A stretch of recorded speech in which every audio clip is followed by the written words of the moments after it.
Hello साथियों, क्या आप लोग आयत और वर्ग के फॉर्मूला याद करते करते तबाह हुए हैं? आपसे कभी याद नहीं होता है, तो आज हम गारंटी देते हैं कि आप कभी इसको भूल नहीं सकते हैं। आप जिंदगी में कभी नहीं भूल सकते हैं। इसको आपको हमेशा याद करा देंगे हम, क्योंकि हम जो फॉर्मूला देते हैं आपको रटाते नहीं है, आपको पूरे कॉन्सेप्ट के साथ आपको दिमाग बैठाते हैं। बस सिर्फ इस वीडियो को देख लीजिए, फिर आपका आयत और वर्ग क्लियर हो जाएगा, फिर जिंदगी में कभी टेंशन नहीं होगी। तो चलिए हम आज क्लास को आगे बढ़ाते हैं। देखिए, सबसे पहली बात क्या है कि हम एक बनाते हैं आयत, एक आयत का निर्माण करते हैं। ठीक है, हम बना लिए क्या, एक आयत का निर्माण कर लिए।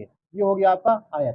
तो आयत में क्या होती है ना, दो किनारा होता है, एक एल का होता है और एक बी का होता है। ठीक है, तो ये भी क्या बन जाएगा, लंबा है तो एल हो जाएगा, और ये क्या होता है, बी। यानी कि आमने सामने की जो भुजा होती है क्या होती है, बराबर होती है। ये है क्या आपका, तो ये है आपका आयत। ठीक है, ये आपका आयत है। अब जो यहाँ एरिया की बात करते हैं, शॉर्ट में लिख रहे हैं, एरिया की बात करते हैं। तो एरिया क्या करना है, बस इसको इसको मल्टीप्लाई कर देना है। तो एल गुणे क्या हो जाएगा आपका, बी। यही क्या हो जाएगा आपका, एरिया हो जाएगा। ठीक है, ये आपका हो गया एरिया। लेकिन जब हम बात करते हैं, जब बात हम करते हैं परिमाप की, यानी कि पेरीमीटर की बात करते हैं, तो क्या होता है, परिमाप यानी बाहरी किनारों का माप। तो एक एल यहाँ हो गया तो हम लिख दिए एल, और प्लस बी हो गया तो हम लिख दिए बी, और प्लस फिर से क्या हो गया एल, तो लिख दिए क्या एल, और प्लस फिर से क्या लिख दिया हम बी।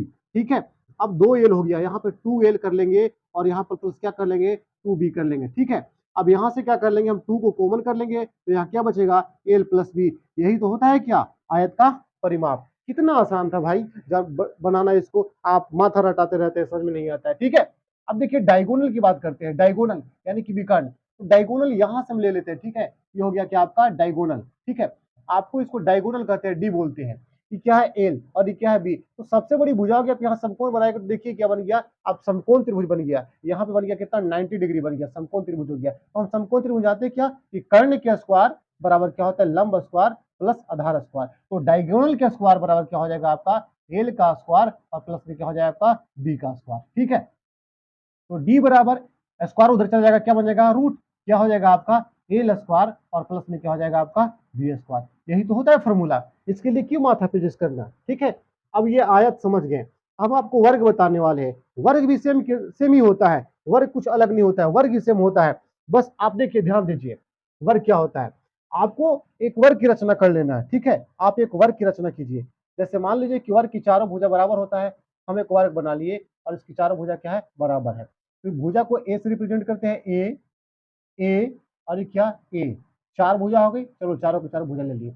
अब एरिया की बात करते हैं, तो एरिया तो दो भुजाओं का मल्टीपल होता है, तो यहां से यहां को मल्टीपल कर देंगे। ए गुने ए क्या हो जाता है आपका, ए गुने ए, अर्थात क्या लिखेंगे हम यहाँ पे, ए स्क्वायर। तो यही तो होता है, वर्ग का क्षेत्रफल बराबर भुजा स्क्वायर होता है।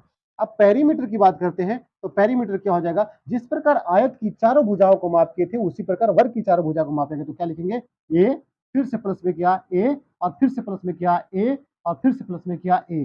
चार बार भुजा था, चार बार ए लिख दिए। अब जोड़ेंगे तो क्या हो जाएगा, ये हो जाएगा 4a। यही तो होता है आयत का परिमाप। यानी हिंदी में क्या इसको बोलते हैं, भुजा बोलते हैं। यानी कि हिंदी में क्या बोलेंगे, चार गुना ये क्या हो जाएगा, भुजा। यही क्या हो गया आपका आयत का परिमाप। अब बात करते हैं कि आयत का विकर्ण क्या होता है। आयत का विकर्ण यानी कि डायगोनल की बात, सॉरी, वर्ग का विकर्ण क्या होता है, वर्ग की बात करें, सॉरी माफ कीजिएगा। तो यहाँ पे 90 बनेगा, समकोण बनेगा, लेकिन दोनों भुजा क्या है, बराबर है। तो लिखेंगे डायगोनल का स्क्वायर, और बराबर क्या, ए का स्क्वायर, और प्लस क्या, ए का स्क्वायर। ठीक है, दोनों भुजा तो बराबर है। अब डायगोनल यहाँ पर आने देंगे, अब इसको रूट अंडर के भेज देंगे। ठीक है, अब देखिए, ए का स्क्वायर और प्लस में क्या हो जाएगा, ए का स्क्वायर।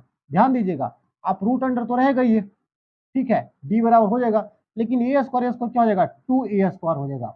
अब इसको जरा बारीकी से तोड़ के आप देखें तो क्या हो जाएगा, इसको लिख सकते हैं कि दो और गुने क्या, ए, और गुने क्या, ए। हम जानते हैं कि रूट के अंदर जब दो होता है तो एक बाहर निकल जाता है, यानी क्या लिख सकते हैं, उसको लिख सकते हैं रूट 2, और गुना में क्या, ये। यही तो होता है क्या, वर्ग का विकर्ण होता है।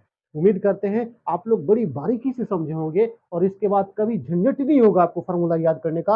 आप जिंदगी भर के लिए अपने मन में बैठा लीजिए। हम इस पर अलग अलग प्रकार के प्रश्न भी कराने वाले हैं। और यदि आप मेरे चैनल पर नए हैं तो चैनल को सब्सक्राइब कर ले, लाइक कर ले, और बेल आइकन को दबा ले, ताकि इस प्रकार की वीडियो जब भी डाले तो सबसे पहले आप तक पहुंचे। फिर मिलते हैं अगले एपिसोड में, तब तक के लिए जय हिंद।